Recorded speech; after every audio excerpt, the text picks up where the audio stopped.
Hello hi అండి, అందరికీ నమస్కారం. అరుణ్ శివ యూట్యూబ్ ఛానల్కి స్వాగతం. నేను మీ కేఎస్ వరప్రసాద్ను. నేను మీకు ఈరోజు ఈ వీడియోలో మనం అనునిత్యం ఎవరొక కుటుంబ సభ్యులు ట్రైన్ జర్నీ అని చేస్తుంటారు. ఆ ట్రైన్ జర్నీ చేసేటప్పుడు మనం అన్ని జాగ్రత్తలు చాలా తీసుకుంటాం. కానీ మనం వంతుగా ఒక చిన్న మిస్టేక్ చేస్తుంటాం. అదేమిటో అనేది మీకు క్లుప్తంగా వివరిస్తాను. అది ఏంటంటే, ఇప్పుడు మనం జర్నీ చేస్తుంటాం. ఇప్పుడు మనం షిరిడి వెళ్తుంటాం, అన్ని ఊర్లు ప్రయాణం చేస్తుంటాం. మన కేరళలో వెళ్ళేవాళ్ళు వెళ్తుంటారు, అన్ని రాష్ట్రాలకు వెళ్ళేవాళ్ళు ప్రయాణికులు ప్రతి జంక్షన్లో వందల మంది వేల మంది ఎక్కుతుంటారు, వస్తుంటారు, వెళుతుంటారు. ఇలా ప్రతిరోజు కొన్ని వందల ట్రైన్స్ వెళ్తుంటాయి, వస్తుంటాయి. ఇలా మనం మన నిత్య జీవితంలో, మన జీవిత ప్రయాణంలో రైలు కూడా ఒక భాగం అయిపోయింది.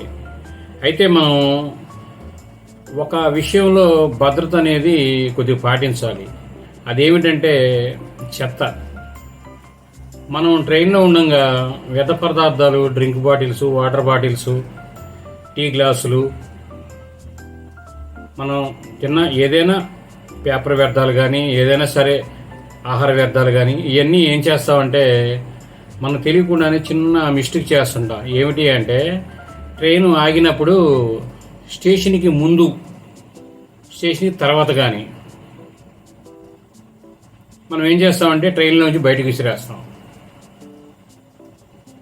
అది నా ఉద్దేశంలో మనకి మనం అవేర్నెస్గా ఉండి కొద్దిగా జాగ్రత్త వహిస్తే పరిసరాలకి మనం కొద్దిగా భద్రతనిచ్చిన వాళ్ళం అవుతామని నా ఉద్దేశం. ఎందుకంటే ఇప్పుడు మీరు ప్రతి ఒక్కరూ గమనించండి, ఈ వీడియో చూసిన తర్వాత ప్రతి ఒక్కరూ గమనించండి. ప్రతి స్టేషన్లో, చిన్న స్టేషన్లో అయితే ఒక అరలారీ, స్టేషన్కి ముందు కానీ స్టేషన్ తర్వాత కానీ, పెద్ద స్టేషన్లో అయితే స్టేషన్ సమీపించే ముందు ఒక 1/2 కిలోమీటర్ ముందు నుంచి అటు 1/2 కిలోమీటర్ వెళ్ళిపోయే స్టేషన్ ఎండింగ్ వరకు కూడా చెత్త విపరీతంగా పేరుకుపోయి ఉంటుంది. అది నేను తప్పిదంగా భావిస్తానండి. ఎందుకంటే మనం పరిసరాలని మనం శుభ్రంగా ఉంచుకోవాల్సిన బాధ్యత, పర్యావరణాన్ని మన బాధ్యత. కాబట్టి మనం ఈ రోజు నుంచి ఈ వీడియోలు చూసిన ప్రతి ఒక్కరూ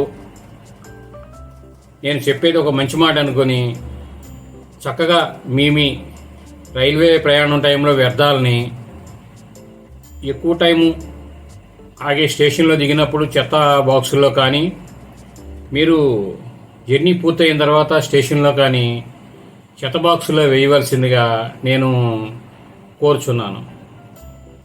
ఇది మనం ప్రతి ఒక్కరం ఒక బాధ్యతగా తీసుకుంటే మనం ఇంకో ఇద్దరికి చెప్పడానికి ఉంటుంది. అలా అలా మనకి మన పరిసరాలు, ఇప్పుడు ఆ స్టేషన్ దగ్గరలో ఉండేది మన గ్రామాలే, మన ఊళ్ళే ఉంటాయి. మన కుటుంబీకులు నివసించే ఊరు, ఏదో ఒక ఊరు ఉంటుంది. ఆ ఊరు పరిసరాలు రైల్వే స్టేషన్ సమీపంలో విపరీతం. నేను ఎన్నో సంవత్సరాల నుంచి చూస్తున్నానండి, రైల్వే ప్రయాణంలో ఎన్నో సంవత్సరాలు చూస్తున్నాను. స్టేషన్ ముందు, స్టేషన్ తర్వాత. ఒక చిన్న స్టేషన్, పెద్ద స్టేషన్ అని లేదండి. 1 కిలోమీటర్ అటు, 1/2 కిలోమీటర్ ఇటు ఫుల్గా చెత్త పడిపోయి ఉంటుంది. క్యారీ బ్యాగులన్నీ ఇసిరేసినాయి. దయచేసి అందరికీ ఈ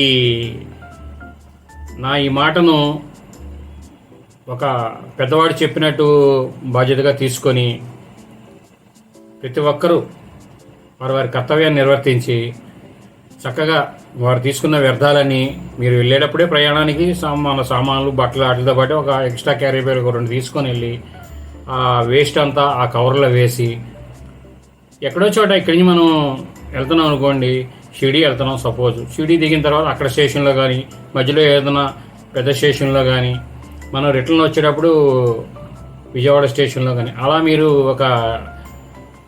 ఒక ఇదిగా పెట్టుకోండి. ఇది చక్కగా సక్సెస్ అవుతుంది. నేను చేసే ప్రతి వీడియోలో కూడా ఏదో ఒక మెసేజ్ అని అందజేస్తున్నానండి. మీరు ప్రతి ఒక్కరూ నా ఛానల్ని సబ్స్క్రైబ్ చేసుకోండి, లైక్ చేసుకోండి, షేర్ చేయండి. అలాగే మా వీడియోలన్నీ ఎలా ఉంటాయంటే సకుటుంబ సపరివార వారపత్రిక అనేది ఎలా ఉంటుందో మా ఛానల్ కూడా అలాగే ఉంటుందండి. అన్నీ మీకు మా యూట్యూబ్లోకి వెళ్ళి arunishiva@rate అని మీరు కొడితే మా ఫోటో ఉన్నది, ఒక అరుణిశివ అని ఒక బొమ్మ వస్తుంది, నా ఫోటో ఉన్నది. అది మీరు టచ్ చేస్తే మీరు కిందకి వెళ్తే స్వీట్ బాబాయ్ అని దానిలో మాకు ప్రజెంట్ ఉన్న మీ వీడియోలన్నీ అందులో ఉంటాయి. అవి మీరు టచ్ చేస్తే ఒక బుక్ చదివినట్టే ఒక్కొక్కటి ఒక టాపిక్గా ఉంటుంది. రోజుకు 3 వీడియోలు 3 విషయాలుగా మేము చేస్తుంటాం. కుకింగ్ ఒకటి, పబ్లిక్ అవేర్నెస్, ప్లస్ పిల్లల గురించి అన్నీ చేస్తుంటాం. తప్పగా చూడండి. తప్పకుండా మీరు ఖాళీగా ఉన్నప్పుడు సెలవు రోజుల్లో పెట్టి చూడండి. మీ అమూల్యమైన ఫీడ్బ్యాక్ని నాకు కామెంట్ల రూపంలో తెలియచేయండి. నేను ఏమన్నా ఇంకా మరింత మెరుగైన సేవలు మీకు అందించడానికి వీలుంటుంది. Thank you.